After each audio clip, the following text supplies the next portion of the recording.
Sekali lagi shalom. Beta sengaja dobel 2 kali. Minta kok Om Ape senyum sedikit dulu. Orang mau Natal ini, kok muka jangan cemberut. Ada dekorasi bagus-bagus, semua ditata indah. Kemudian potong muka 11-12 sama kalau bola son gol. Itu soal. Bapak-bapak saudara orang beriman, taat dalam terkejut. Tema yang beta angkat untuk ketemu. Taat dalam terkejut.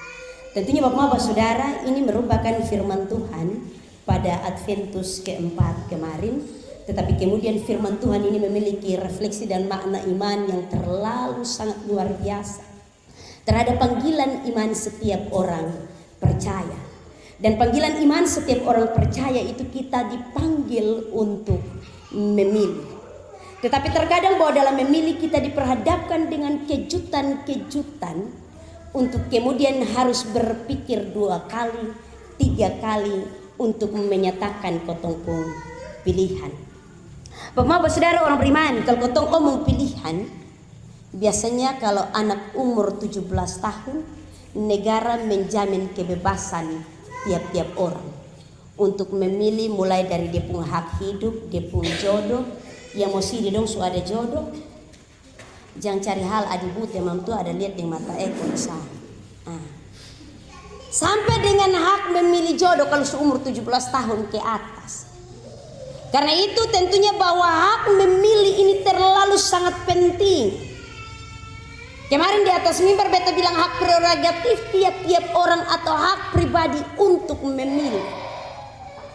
Kita bisa untuk menyatakan ya dan menerima, tetapi juga bisa menyatakan tidak untuk menolak sesuatu yang tentunya tidak sepadan dengan apa yang kita inginkan. Kotong diberi kebebasan, boleh tolak, sonde mau terima, itu terserah kotong. Tetapi tentunya Bapak-bapak saudara orang beriman yang sangat diberkati oleh Tuhan Yesus Kristus, apa yang terjadi pada Maria ini merupakan pilihan yang sangat bertolak belakang dengan dia punya hati nurani. Dia harus menyatakan ya di tengah-tengah keputusan yang bertentangan dengan hati nuraninya.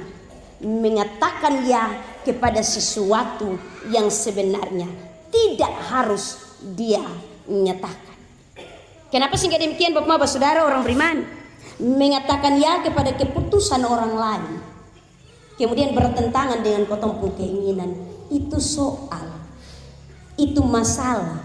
Superna alami dengan mantua baru temu. Kalau mantua bilang mus begini, baru bapak bilang begitu, jangan coba-coba. Sebentar lu sudah dapat makan, bisa jadi tidur jadi ulang. Ini malam udah punggung. Kita akan diperhadapkan dengan konsekuensi dalam penolakan akan keputusan, tetapi juga dalam menerima akan itu keputusan. Apa yang dialami oleh Maria Bapak-bapak saudara orang beriman ketika perjumpaannya dengan malaikat Gabriel di Nazaret. Ini keputusan yang mungkin dia tolak ke malaikat yang datang.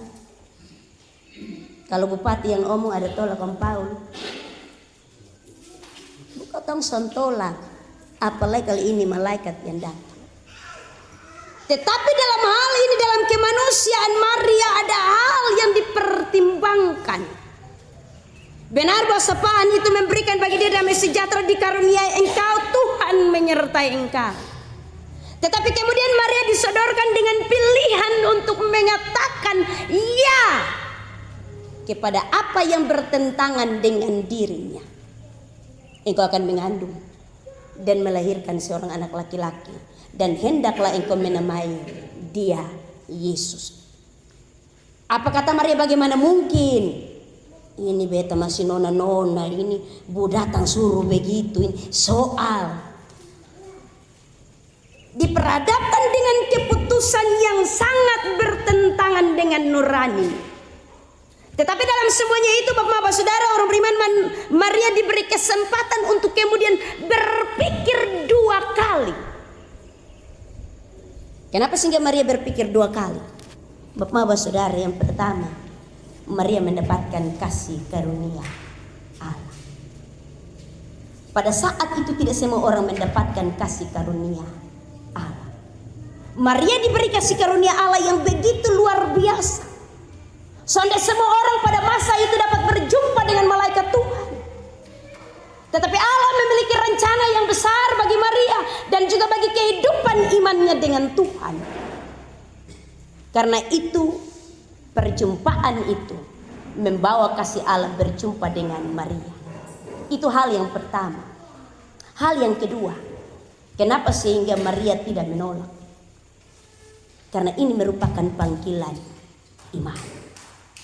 Yang sebenarnya bahwa dia tidak layak untuk mendapatkan panggilan iman itu.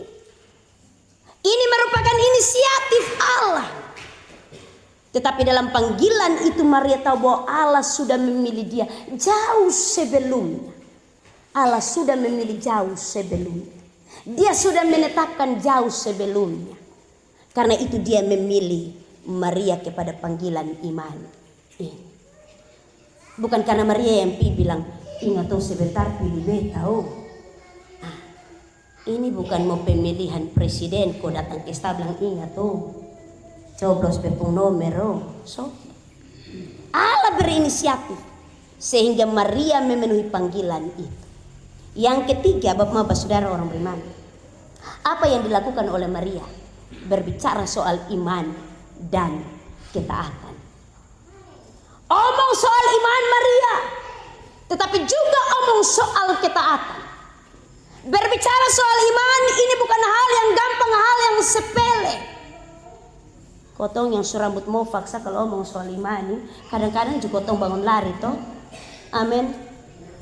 Kalau kita diperhadapkan dengan banyak tantangan pergumulan hidup yang hebat, orang bangun lari. Ada banyak orang akan meninggalkan dia punya iman. Tetapi Maria tak benar walaupun nanti diperhadapkan dengan tantangan resiko. Seorang perempuan muda kalau hamil di luar nikah, orang Yahudi itu rajam di batu sampai mati selesai. Dikucilkan dari kehidupan sosial bermasyarakat. Tetapi dalam imannya kepada Tuhan, Maria tahu benar bahwa dia harus taat. 3 hal penting yang tentunya dilakukan oleh Maria. Panggilan iman ini yang kemudian membawa Maria untuk kemudian mendapatkan kasih karunia Allah. Bapak saudara orang beriman yang sangat diberkati oleh Tuhan Yesus Kristus. Tentunya bakal kotong berbicara soal iman. Tiap-tiap orang diperhadapkan dengan resiko, dengan tantangan, dengan pergumulan iman masing-masing. Tiap-tiap orang akan mengambil keputusan dengan resiko. Apalagi dalam hal panggilan ini untuk mengikut Yesus.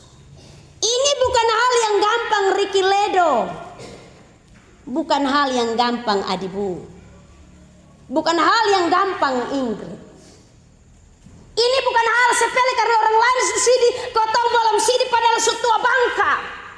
Bukan soal itu. Tetapi bagaimana panggilan iman ini kita merenungkan dan kita melaksanakannya dalam ketaatan. Panggilan iman ini penuh dengan resiko. Siapa yang mau mengikut Yesus sudah harus menyangkal dirinya, memikul salibnya dan mengikut dia. Jauh sebelum berbicara tentang salib, Maria sudah menyangkali dirinya sendiri untuk menerima panggilan keselamatan. Bosong mau ke Maria? Mau? Berani? Jangan omong. Natal sonada baju Natal sakit subarufu. Apalagi mau ambil resiko ke Maria. Akan ada banyak orang yang bertahan di sana karena ketaatannya kepada Tuhan. Tetapi akan ada banyak orang yang tidak sampai ke sana. Panggilan ketaatan ini membawa kita untuk ada dalam penyangkalan diri tiap-tiap hari. Bukan hanya ketika musidi yang kau bilang menyangkal diri sonde, tetapi tiap-tiap hari kita akan diperhadapkan dengan menyangkal diri. Kita akan diberi pilihan untuk kemudian kalau itu sudah sesuai dengan hati nurani, kotong berani menyangkal kotong pun diri atau sonde. Menyangkal diri berarti bahwa kita tidak mengikuti kehendak hati nurani kita. tetapi mengikuti apa yang menjadi kehendak Allah, sekalipun resiko itu berat. Sudah gampang untuk mengikut Yesus. Panggilan itu yang membuat tiap-tiap orang untuk bisa memikul salib. Memikul salib ini juga bukan hal yang receh, yang remeh. Oh, hanya pikul salib, menyanyi Inginkah kau ikut Tuhan, pikul salib? Berhenti. Itu bukan lagu. Ada tanggung jawab iman sebagai orang percaya dewasa di dalam iman. Memikul salib, mengorbankan diri. Berani untuk kemudian mengambil keputusan sekalipun itu kata tidak. Berani ambil keputusan. Memikul salib penuh dengan resiko. Tetapi jangan sampai kemudian besok gosong sidi, gosong bilang, memang tuh suruh kotong pikul salib. Pulang ini cari ame usuk yang besar, contoh berat berapa banyak, bilang, Bapak kotong pakai memang tuh suruh pikul salib. Jangan bikin itu salib. Tuhan Allah suka si kotong salib masing-masing sesuai dengan kotong pun takaran dan ukuran. Dia tahu sejauh mana kita bisa memikul salib itu. Maria jauh sebelum itu Tuhan Allah sudah tahu dia perempuan pilihan yang bisa memikul salib itu. Jauh sebelum. Karena itu Tuhan Allah memilih Maria. Tuhan memberikan bagi kita keteguhan iman. Dia memberikan rohnya untuk 10 orang anak Tuhan besok. Untuk kemudian mampu memikul salib dalam perjalanan iman. Ada banyak salib, tetapi Tuhan tahu salib yang tepat bagi kita. Mengikut dia. Apa yang Maria lakukan jauh sebelum Tuhan Yesus ajak di murid-murid bilang, mari ikutlah aku. Jauh sebelum itu Maria sudah ambil keputusan ikut itu panggilan Tuhan. Mengikut Tuhan berarti bahwa kita ada di Tuhan pun jalan. Jangan bikin jalan baru, jangan main serong. Nenakah? Jangan main serong. Kalau dia bilang jalan lurus, Bapak PJ, Bapak saya. Biasanya kau tahu sudah mau ikut Tuhan pun jalan, amin. Dia suka bilang jalan begini, dia bilang ibab tua jalan pun susah, lebih kau potong jalan, kau ikut jalan potong toh, selesai. Ikut Tuhan ikut kotong pun jalan, ikut Tuhan pun jalan sekalipun perjalanan itu penuh dengan via dolorosa nanti. Jangan sampai bilang, aduh Tuhan nih, sudah pasti bisa. Yang kotong ikut waktu mau. Nanti susidi habis. Kau masih muda-muda baru. Harus pikul salib. Mengikut waktu mau. Waktu mau nih kotong hidup sopan-sopan. Bagus-bagus. Ricky. Son main falungku Ricky. Son batepa ko pajak-pajak oto. Son de jalan serong-serong ke PC. Ingat Natal sebentar jangan lu. Nenak kah. Pas waktu dia kebeta jangan tiba dia terus di waktu. Ikut Tuhan pemutusan enak. Tetapi sama seperti Maria walaupun sonde enak, tetap ada di jalan Tuhan. Bapak mama, kau mempersiapkan kau anak-anak dari mereka 0 bulan sampai beranjak-anjak menjadi dewasa. Mendidik, membimbing mereka dalam pengenalan takut akan Tuhan. Ini adalah panggilan iman seperti Maria. Walaupun nanti ada banyak resiko dalam perjalanan. Sonde gampang kasih besar anak. Sonde gampang bergumul untuk di masa depan. Itu bukan hal yang gampang. Tetapi Tuhan memanggil kita. Kita akan diperhadapkan dengan banyak hal yang akan bertolak belakang dengan kotong keinginan nurani. Tetapi dalam hal ini Bapak Saudara orang beriman, apa yang dilakukan Maria? Ini dia omong soal tanggung jawab iman. Tanggung jawab iman ini merupakan keputusan bagi tiap-tiap orang. Tanggung jawab iman bagi orang tua. Kalau hari ini kotong penggembalaan baptis dan sidi nanti, ini kotong ke sekaligus lihat ada lengkap. Kotong melihat orang tua dengan pergumulan iman, membawa anak-anak sampai mereka berangsur-angsur menjadi dewasa. Hari ini orang tua akan ambil keputusan melepaskan mereka dalam tanggung jawab iman. Jalan dengan lupung iman sendiri. Ikut lupung Tuhan. Pikul salib. Menyangkal diri tiap-tiap hari. Tetapi itu dimulai dari pengajaran. sampai mereka berangsur-angsur menjadi dewasa.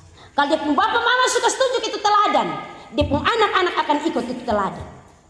Kalau dia pun bapak mama subekin lebih dahulu, dia pun anak-anak akan ikut dia pun bapak mama pun jalan. Bapak-bapak saudara orang beriman yang sangat diberkati oleh Tuhan Yesus Kristus. Di atas semuanya itu yang mereka tunjuk, yaitu teladan iman. Orang tua menunjukkan teladan iman dalam didikan, dalam pengajaran, dalam takut akan Tuhan. Teladan itu yang akan membawa mereka untuk kemudian ambil keputusan, menyangkal diri, memikul salib, dan mengikut Kristus.